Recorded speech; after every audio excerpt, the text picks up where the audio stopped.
বর্তমানে বাংলাদেশ ক্রিকেটের সবচেয়ে বড় তারকাকে বলতে পারেন? এমন প্রশ্নে আপনি হয়তোবা কিছুক্ষণ ভাববেন, বেশ কয়েকজন ক্রিকেটারের নাম বলবেন।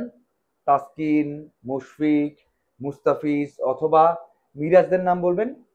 কিন্তু আমার মনে হয় বর্তমান বাংলাদেশ ক্রিকেটের সবচেয়ে বড় তারকা হচ্ছেন একজন আম্পায়ার।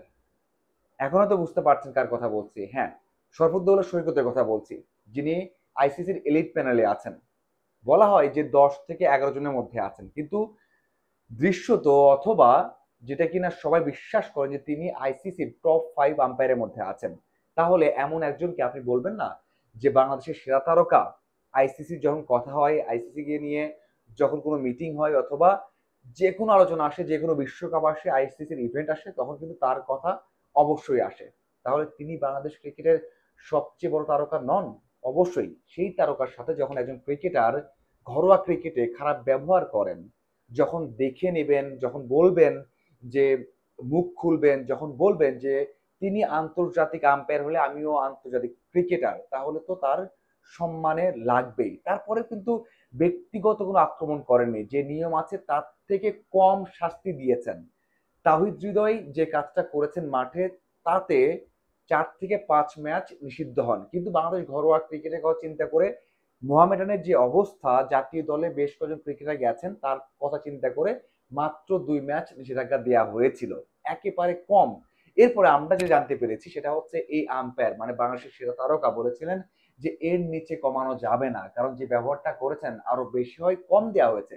যদি এর নিচে যায় তাহলে তিনি সেটা ভালোভাবে নেবেন না, সেটা আমরা জানতে পেরেছি। কোনো জায়গায় স্টেটমেন্ট দেননি, আমরা জানতে পেরেছি। এবং আমরা অপেক্ষায় ছিলাম যে কখন একটা স্টেটমেন্ট দিবেন অথবা তার সামাজিক যোগাযোগ মাধ্যমে কিছু লিখবেন, অপেক্ষায় ছিলাম। অবশেষে সেটা আমরা জানতে পেরেছি, সবশেষ জানতে পারলাম যে বাংলাদেশ ঘরোয়া ক্রিকেটে আর আম্পায়ারিং করবেন না, এমন একটা সিদ্ধান্ত নিয়ে ফেলেছেন।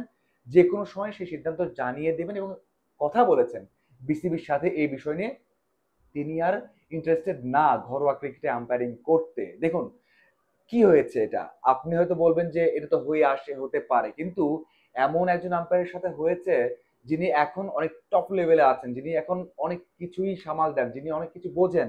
এবং বললাম না, ব্যক্তিগত কোনো আক্রোশ থেকে নয়, যে 5 ম্যাচ হতো সেখান থেকে 2 ম্যাচ দিয়েছেন, যেটা কিন্তু দেওয়াটা জরুরি। আপনি যদি না দেন, আমার মনে হয় যে চিন্তা করেছেন যদি না দেওয়া হয় তাহলে কি হবে, অন্য তারকারা কিন্তু বিশ্বাস করবেন যে আমি যা কিছু কিছু করতে পারি, যা খুশি করতে পারি, যা খুশি আম্পায়ারদের বলতে পারি, কোনো শাস্তি হবে না। যদি হয় সেটা কিন্তু আবার কমে আসবে রাতারাতি, যেটা হচ্ছে হৃদয়ের ক্ষেত্রে। হৃদয় 2 ম্যাচ নিষিদ্ধ হয়েছেন, তাকে কিন্তু আম্পায়ার্স কমিটি পারমিশন দিয়েছে, কিন্তু নিয়ম ছিল যে টেকনিক্যাল কমিটি অথবা সিসিডিএম তাকে পারমিশন দিতে হবে। সেই 2 জায়গা থেকে পারমিশন পাননি।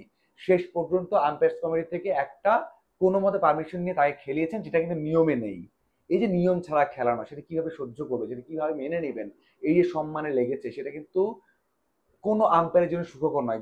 ডোমেস্টিকের যত আম্পায়ার আছেন তাদের তো একটা রেসপেক্ট আছে, তারা তো একটা কালচার দিয়ে এগিয়ে যান। যদি এই কালচারটা চলে আসে যে আপনি খারাপ ব্যবহার করবেন, যা খুশি তাই করবেন, আপনার শাস্তি কম হবে, সেই শাস্তিও থাকবে না, তাহলে আম্পায়ারদের কিভাবে আপনি রক্ষা করবেন, সেটা কিন্তু আরো বেড়ে যাবে। এই যে এই একটা তাগিদ থেকে মনে হয় এই সিদ্ধান্তটা নিয়েছেন। দেখুন এটা ইন্টারন্যাশনাল একটা নিউজ হয়ে গেলে, যখন জানবে আইসিসি, যখন জানবে অন্য দেশ, এটা কি অবস্থা হবে। এই একটা ইম্প্যাক্ট, এই একটা ক্লাবের যে দ্বন্দ্ব, ক্লাবের যে স্বার্থ, ক্লাবটাই যে বড় বাংলাদেশের, সেটার আহ অহমিকাই কিন্তু আজকে এই অবস্থা নিয়ে এসেছে। এই বিষয়টা যে আরো অনেক কিছু ঘটে ফেলবে, অনেক কিছু অনেক দূর যাবে, সেটা আমি নিশ্চিতভাবে বলতে পারি। এবং আপনারা হয়তোবা সেই ফলাফল বা কনসিকুয়েন্স সব অবশ্যই জানেন। আপনার কি মনে হয় যে সৈকত এই সিদ্ধান্তটা নিয়েছেন, এটা কি ঠিক নিয়েছেন, নাকি অন্যভাবে দেখতে পারতেন? আমরা যদিও এই সিদ্ধান্ত আনুষ্ঠানিকভাবে জানবো বলে আশা করি, এবং কি হয় সেটা হয়তো খুব দ্রুতই জানবো, এবং আমরা জানলে আপনাদের সামনে সবার আগে তুলে ধরার চেষ্টা করবো অথবা ব্যাখ্যা নিয়ে হাজির হয়ে যাব।